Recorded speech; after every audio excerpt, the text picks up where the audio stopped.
Hey everybody, it's Rob here, bringing you, I think, the current rank 1 Druid clear. This is done a pit 113 from Ace of Spades. I'm gonna put his channel and also his build guide on Mobalytics in the description that you can check out. It's actually a bit surprising, I think, because a lot of people were kind of thinking like, you know, Werenado is the play. There's been some crazy clips, I've also been sharing them, and of the Werenado Druid. And looks out, there was a new, or like a, you know, other Druid build here with Wind Shear that's been rocking. And this one seems to be a lot more tanky than the Werenado. You know, the Werenado definitely has the DPS potential to be the best build, but the really big problem is in the pit that as a Werenado Druid, and some of you may have experienced this, let me know in the comments, that you just die, especially on the pit boss. Like Werenado, you know, kind of like spend the most time running around instead of dealing damage because you have to dodge stuff. And here Ace figured out like a new build here with Wind Shear, and he's actually playing this like pretty nicely, and it looks pretty tanky, and he has a very nice pulse, and it's like a machine gun Druid here. So check out Ace of Spades here on Twitch. He also has a YouTube channel, Goblin Link, I'm gonna link that in the description.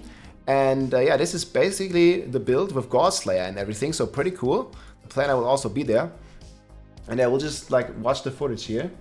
Yeah, obviously the elixirs always help a lot. And he procs it like quite a bit. Like the procs on this look like pretty cool. Like ranged machine gun Druid. But you can kind of see here, like on 113, these monsters are tanky as hell. Like they survive a lot of hits, and I think he's doing a fantastic job here just creating big pulls. He also has excellent recovery. And you cannot do this on Werenado. Like if you stand still on Werenado like that, like the build just falls over because it's so squishy. And yeah, like it's piercing, and it looks to me a bit like the Firebolt Sorc. It's like piercing in a straight line, and you have to be really mindful where you have to position yourself. So I personally have not played this build, but it looks pretty cool and very strategic with like the way you have to position yourself. And oh, it looks like Missile Dampener is also a little bit of a problem, at least when they have it online. Yeah, there's a Firebolt Sorc. We made that video as well. I'm gonna link that too. Firebolt Sorc. So Sorcerer, like we can just talk real quick as Ace blasts down this content here, 113. Again, I think this is the highest Druid clear. I've seen a Werenado, but only like 105 or something. And this looks to be like one of the highest, if not the highest clear on Druid. And it turns out to be a bit weaker than expected on the Werenado side of things, just because toughness is so much of an issue. Until people get really good gear and figure out toughness on Werenado, I think this Wind Shear, and again for most, you know, regular players, like for 99% of the player base, this Wind Shear is probably going to be the best build, potentially going to stay the best build until the very end as well. Like who knows, like there might be more innovation to come, because this is kind of a new build, at least in my book, while Werenado is like an old build that has been like you know, around since the launch of the game. But this one is basically a generator, and it's pretty cool. I like it a lot, and it looks really cool as well. And so right now I have confirmation that there's a Necromancer that is pushing 131, so he cleared 129. I myself did 127 now on the Necro, and we'll be pushing like 128. Then there is a Barb, I know a Korean Barb that has done 119 on the Bash Barb. Then there is Ace here on the Druid, Ace of Spades, 113 done. I think this is the highest. Then there is Sorc, Roxy, we watched that video as well, 110. And then I don't even know what the fuck the rogues are doing. If anybody has some rogue insights, I'm going to talk to some rogues from China, because I don't think there's that many in Europe pushing high. But with the victimized double dipping buck, I'm also kind of thinking that the rogue is probably in the 120 range. But yeah, it looks right now that Sorcerer is the weakest, and Necro is definitely the king. And this Druid is looking pretty solid as well. This looks like a very, like, you know, balanced build, a lot of toughness. The only thing I don't like about this build is you're not really like shapeshifting. I really like the Druid playstyle. Okay, he's shapeshifting a little bit with Trample here, but mostly he stays in his human form. And what I really like most about the Druid is when he's like shapeshifting around, you know, like all the different forms and stuff. That could be pretty cool. 106 on Rogue in 7 minutes without trying. Yeah, 120 plus is possible. Is that the bug build, Beggin? The we just have so many bugs at this point. But is that the double dipping victimize? Also very interested. The trample is pretty cool actually. So that's also like keeping his fortify up. And you know, kind of the druid meta at the moment, I see like every build is basically using the shepherd. Let me go in the planner for a second. So I also made the default planner here together with Dronix. I think it was some days ago on May 19th. But this is also like based off Ace's planner here. I think the one that Dronix made. Just for you like to have this in the regular style. But again, the Mobalytics build here, I think it also has a lot of notes here from Ace. So definitely recommend this one, checking this one out. So basically the meta has been for a long time to play Shepherd together with like 2 rings. But here, since you now have a basic skill, you open yourself up to have a lot of new multipliers. And I think that's pretty cool with the Moonrise here, giving you a 2.6x. I'm also playing this on the bash map, also one of the reasons. You see here the Moonrise gives you 160x. And then you can also put the adaptability on the amulet, also giving you another 2.2x damage. And that sounds pretty insane. And that is not what he's doing. He has the adaptability on a one-hander, and he has Calm Breeze, which is the Wind Shear launches poison damage over 4 seconds. Wind Shear has an up to 12% chance to fully restore your spirit. So this one is actually rocking here. I'm not exactly sure how this build will play, because I can only see it, but I've not played it. So definitely recommend checking out like all the notes that Ace wrote here. And he's about to spawn the boss here. And actually, only 7 minutes. That's insane. That's insanely fast for 113. But I believe like a single target will be a bit of an issue. I mean, it's basically on every class, right? A single target is a big issue for pretty much any class. So he goes in here. And now let's see this boss fight. It might be a bit problematic.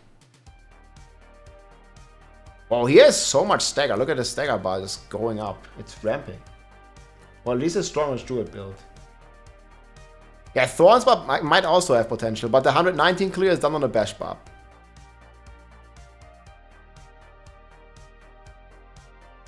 Now, actually, DPS looks kind of nice. You know, for this high pit clear, I know how long it takes on these tiers. I've been fighting this boss like on day 2 with the Bash Barb, and it took fucking long. So yeah, you just have to game, man. On the boss, you have to game. Also on this build, you will have to be dodging those mechanics. You see Ace here really gaming, like dodging most of the stuff. He seems to be like somewhat decently tanky. And again, the DPS will not go up. They cap the damage that you take in the pit at level 100. So if you go from 100 to 110, the damage intake is the same. The only problem that makes it more hostile is that the monsters live a lot longer. So you have to, you know, fight the monster for longer. So they do more affixes. The bosses here, they spawn extra bosses and kind of stuff. But yeah, his damage looks actually pretty good. I think he's going to clear this pretty fast. I'm going to zoom forward just a bit here, just to kind of see. Okay, that was like not nearly long enough.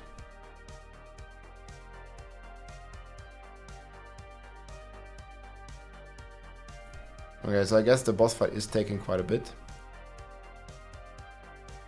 Zoom forward like a minute. So yeah, he's definitely have to game here. Like you definitely have to dodge. And on the Werenado, it's the big problem, man. When you get tapped by one of these things, like you just die.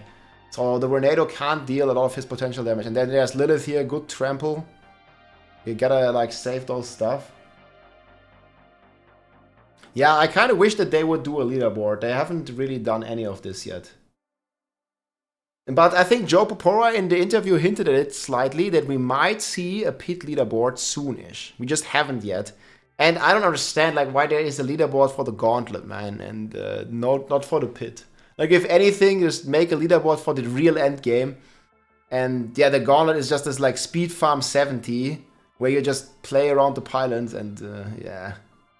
I don't really enjoy that too much. Oh, that was actually so close. I don't really enjoy that too much. I would much rather have a leaderboard for this end game where actually, you know, the build you play, the toughness that you have, the DPS and stuff matters, rather than just movement speed, pylon duration, and, you know, cooldown reduction. Like here, actually, like your DPS matters a lot. Like in the pit, everything's one shot, and here, you know, you actually have to game when these bosses gain hundreds of billions of health.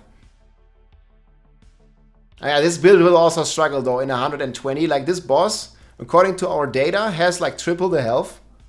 And there's no like Bane of the Stricken mechanic like in Diablo 3. So, you know, doing 120 with this, at least with this setup, will be very, very hard. But not impossible, probably. But yeah, the boss fight, again, the boss is going to have 3 times as much HP. So that's looking pretty cool. Man, the Lilith is so dangerous. I've seen actually, was it Woody? I've seen someone die to the Lilith in hardcore. I think it was Woodijo. Yeah, that Lilith thing just comes out of nowhere, man. It also killed me several times. If you don't have your unstoppable stuff ready, and I think he's mostly saving his, when he sees Lilith, he's mostly saving his trample. Like, you gotta have that unstoppable or you're dead. I mean, if you can't get out of there. Like, he has trample. On Barb, you have the rallying cry, but if you have nothing, you can't just walk out of there. Here, this one. Oh, yeah, he got the trample at the last, he got it up the last second. Yeah, it's kind of crazy. Ripple, greater affix. Hey, Comis, thanks, man. I'll check it. And here, one final stagger. But yeah, this boss, man, it sure takes a while. And there's like Lilith constantly spawning. And on Werenado, it's just such a tough fight. And even now, it's a tough fight. Because the fight is long. Okay, he's actually, you know, you see the problem already. Half the time is the Rift, or killing the monsters, and half the time is the boss. It's gonna be even worse. It's gonna be even worse in the future. We're gonna be fighting 5 minutes the run, and then 10 minutes the boss. This is exactly what happened in E3, and GG, he did it. But we kinda need the Bane of the Stricken. This is 113 on a Druid here. Again, guys, that's the gameplay here from Ace of Spades. Go and link it in the description. And here's the Mobalytics planner. So Godslayer, Hectic, Cooldown Reduction, Edgemaster, Might, Yen's Blessing, Moonrise, Calm Breeze, Rapid, and Adaptability. So here he activates the rotation. Gameplay loop, activate debilitating roar, activate Bloodhor, apply your damage by casting Wind Shear. It also resets your cooldowns. Use Trample when CC'd. This is what he did very well in that fight. Always keep your distance. Use your wolves to tank the boss for you. That's actually pretty interesting. Like, he has the wolves on his skill bar, like, for them to be meat shields. And the wolves also get you 100% of your stacks now, so that's pretty cool. Tempering will allow us for Wind Shear to cast twice. Utilizing the aspect of Calm Breeze, we can apply a silly amount of poison damage. So this one just blasts the poison damage. I wonder if he shows his gear here. He probably has like some gear commands.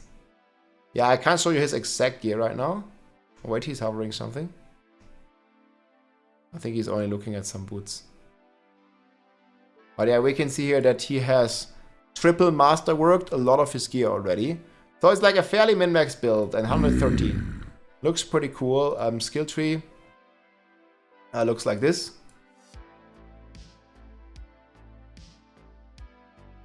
Earthen Strength passive.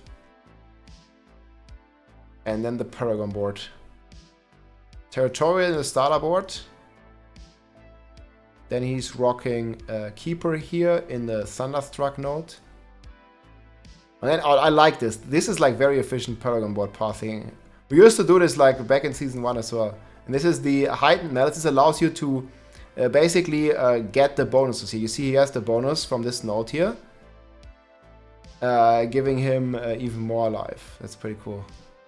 Or is it Poison Race? I don't even know. But like, he gets the node like pathing like this. Heightened Malice. And with Earth and Sky, this panel doesn't show. Then we have Constricting Tendrils here. Tracker. So it's mainly about poison damage. And then we have Bane here in the Inner Beast board. And then we have Human in the Ancestral Guidance board. And then yeah, finally here is the Heightened Malice. And that's how the Paragon tree is looking. I think pretty efficient, but I think I'm not sure if Dron has done similar stuff here. Yeah, okay, he has done it a bit different here. This is like adjustments that Dron made. You guys can check it here. This is also like pretty good, but it's not exactly what Ace played. So I'll definitely recommend checking out. So he has Awareness, Iron Feather, Energize, and Calm Before the Storm. And this one, it's also Awareness, Bolster. Okay, it's also a bit different. So definitely check out the planner here on Mobalytics. I'm also going to link this in the description. And check out Ace of Spades. Pretty cool stuff. Rank 1 Druid, 113. Excited to see what we have in store for the future and how high we can push the pit. I'm really happy that Diablo 4 finally has an endgame. And it's very cool to see these high clears from so many amazing players. Hope you enjoyed, and I will see you soon. Enjoy the season. GG. If you liked this video, make sure to subscribe, leave a like or a comment. I'm also live on Twitch almost every day, so come and say hi.